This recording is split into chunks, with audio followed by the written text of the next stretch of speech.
يا عبادي الذين آمنوا إن أرضي واسعة فإياي فاعبدون كل نفس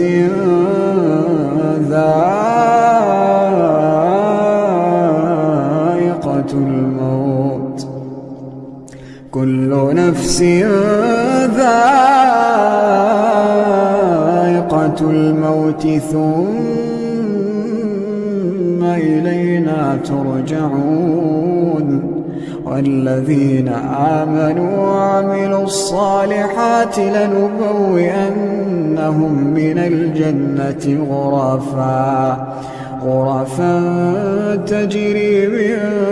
تحتها الأنهار خالدين فيها نعم أجر العاملين.